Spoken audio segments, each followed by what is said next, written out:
At first, I never really saw him as a man. He was just my mom's husband, the guy who sat across from me at dinner, always with a glass of whiskey in his hand. He carried himself with this quiet authority, his voice smooth and measured, never rushed or loud. It didn't matter if we were talking about the weather or something serious, his tone stayed the same, steady and unchanging. He wasn't my dad.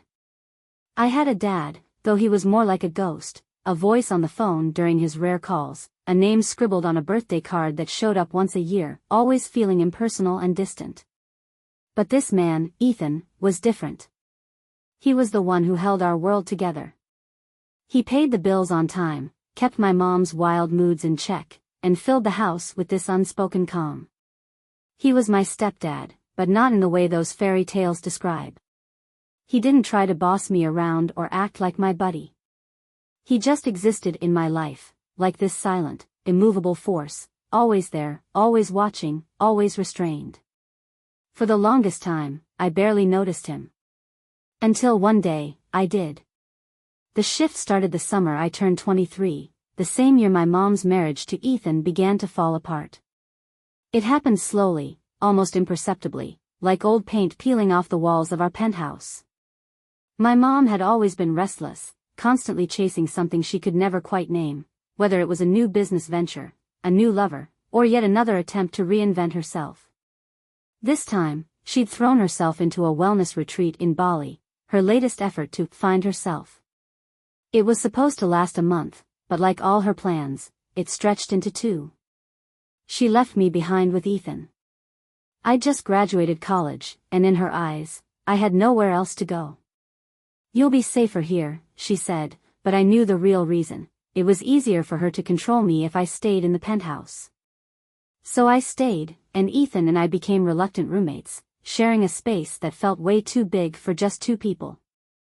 Our interactions were minimal at first, polite nods in the kitchen, quick greetings in the hallway, the occasional, "How was your day?" tossed out in the evenings just to fill the silence.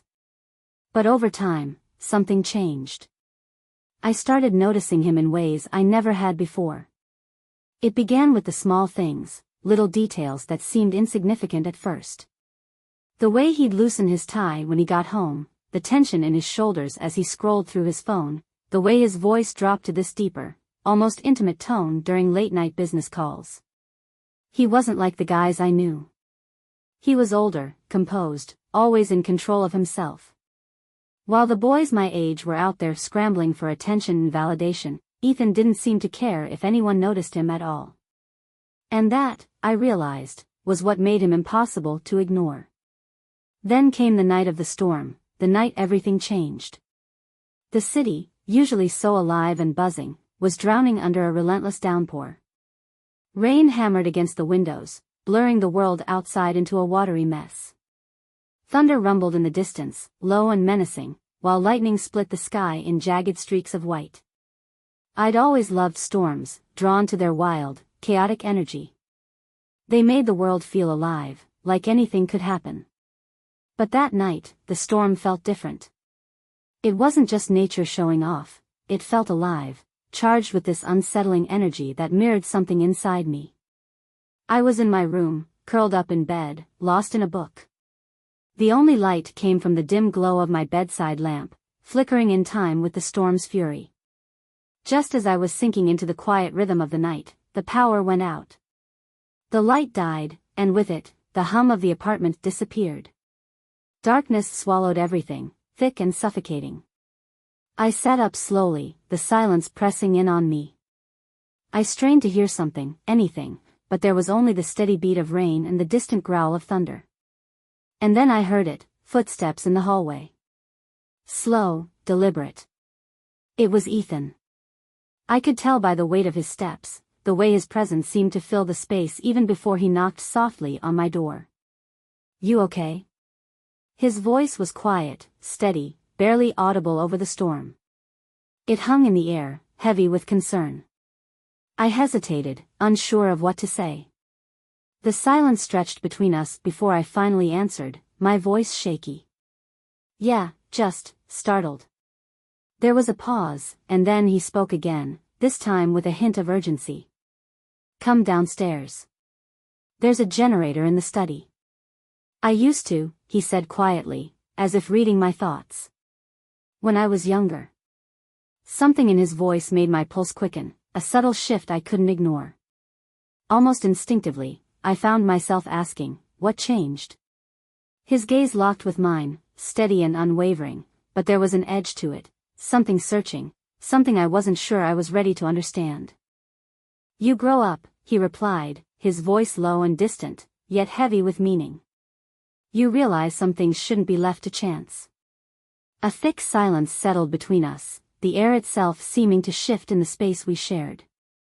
Outside, the storm raged on, fierce and untamed, but inside, in this small bubble of stillness, the world seemed to slow. The atmosphere felt charged, almost electric, though no words were exchanged. I couldn't help but notice how shallow my breathing had become, every nerve in my body on high alert. Every small movement felt amplified, the flex of his fingers against his knee, the subtle bob of his throat as he swallowed. I should have looked away, but I couldn't. Neither did he. It wasn't just a moment, it was a series of fleeting moments stretching endlessly between us, drawing us closer to something neither of us dared to name. And in that space, I understood, he was aware of me, just as I was of him. I have no idea how long we stayed like that, suspended in time while the storm howled around us. Then, with a deliberate motion, he stood, and the spell was broken. I let out the breath I hadn't realized I'd been holding. I'll get the power back on, he said, his voice returning to its usual steady, controlled cadence, as though nothing had shifted at all. But I knew. We both knew that it had. After the storm, things between us changed, though it wasn't immediately clear how. At first, it was nothing overt, just small, almost imperceptible shifts. Things I convinced myself were all in my head. The way his gaze lingered just a second too long when I entered a room. The softness that crept into his voice when he spoke to me, a stark contrast to the clipped, professional tone he used with everyone else. And then there were the evenings, those quiet moments when I found myself waiting for him, listening intently for the sound of his key in the lock, the rhythm of his footsteps as he moved through the penthouse. I told myself it was nothing, that I was imagining things. But then came the night on the balcony. It was one of those muggy summer nights, the air thick with humidity, the city sprawled below us in a sea of golden lights and neon glows. I'd spent the entire day restless, unable to focus, my thoughts circling back to Ethan in ways that unsettled me.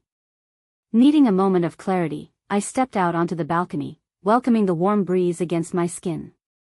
I closed my eyes, letting the night embrace me. When I opened them again, he was there, leaning casually against the railing, sleeves rolled up, a drink in hand, his eyes on me. Couldn't sleep, he asked, his voice cutting through the stillness. I shook my head, though I wasn't entirely sure what had kept me awake. Too hot, he nodded, then took a slow sip of his whiskey, his gaze never leaving mine. The silence between us stretched, but it wasn't uncomfortable, it was expectant, charged with something unsaid. I forget how young you are sometimes, he murmured, his words landing heavily between us. The admission stirred something in me, a strange, inexplicable feeling. I'm not that young, I replied, my voice softer than I intended. He exhaled, his hand brushing thoughtfully against his jaw, his eyes narrowing ever so slightly. You don't know what you're doing, he said, his tone low and measured.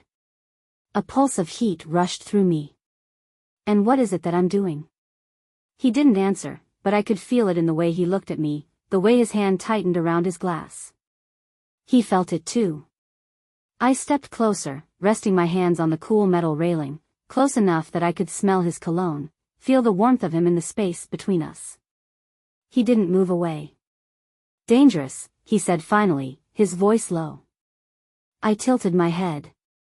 Then why aren't you stopping me?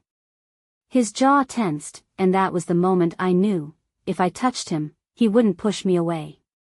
If I leaned in just a little closer, he would let me. But he didn't.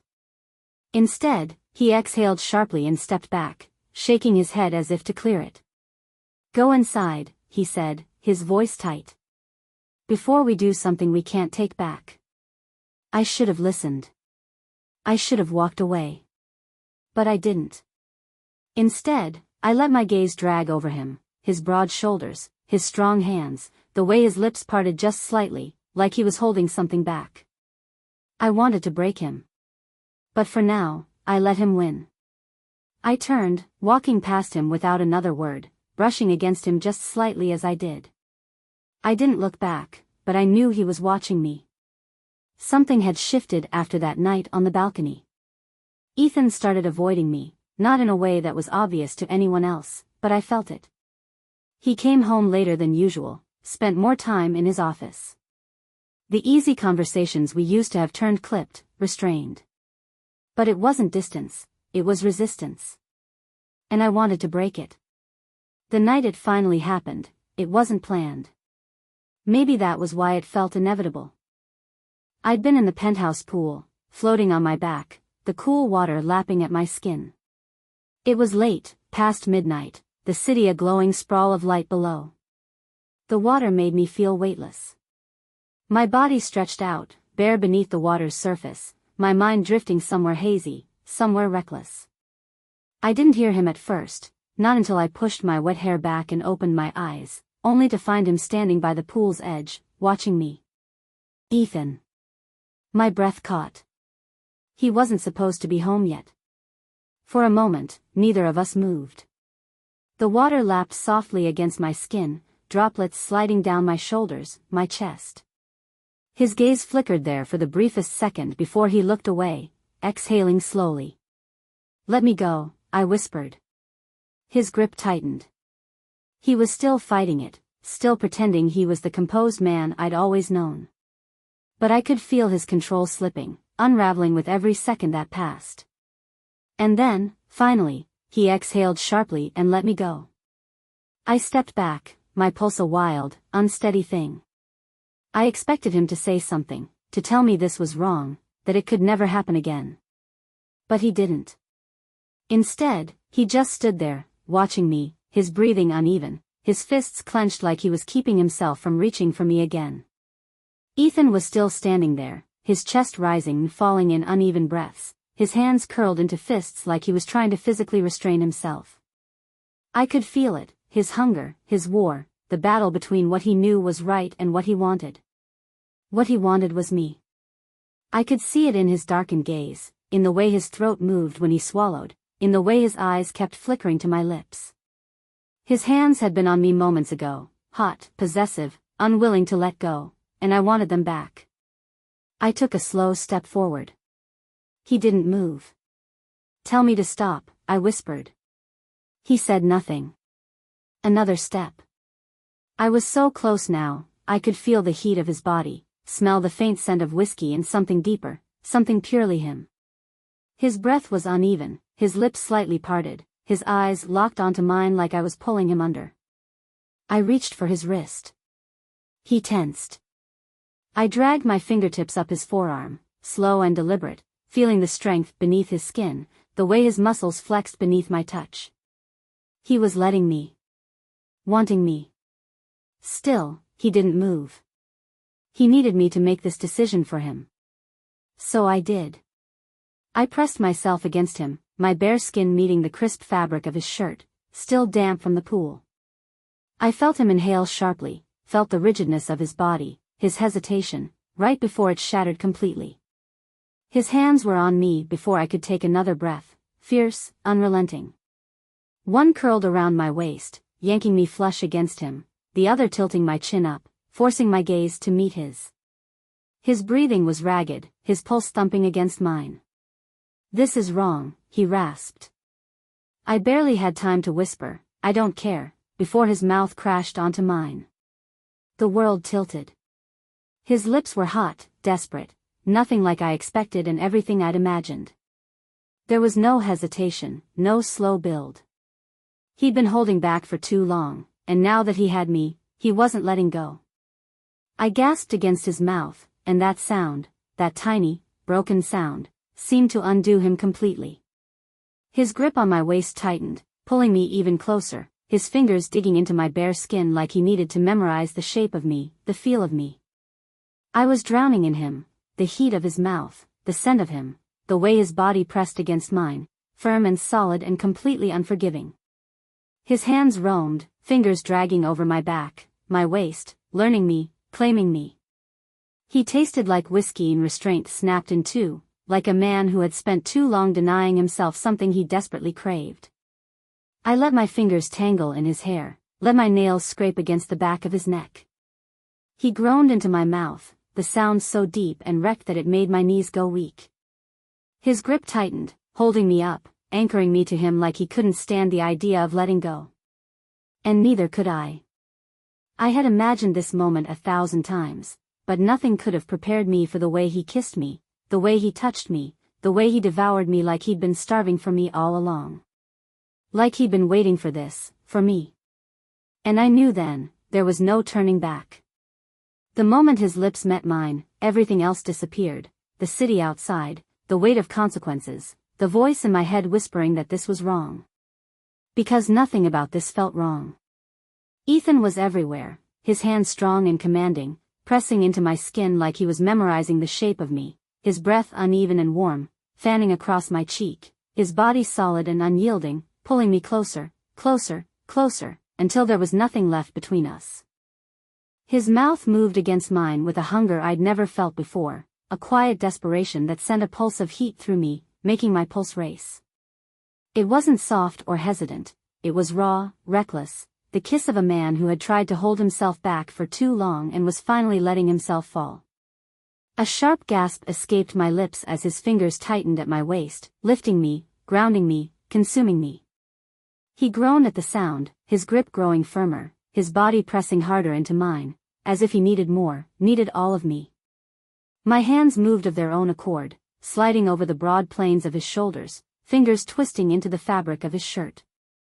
He was warm beneath my touch, too warm, his muscles tensed as if he was still fighting himself, still trying to hold back. But I didn't want him to hold back.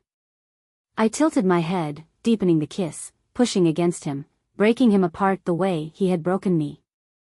He responded instantly, his hands sliding up my spine, fingers spreading across my bare skin.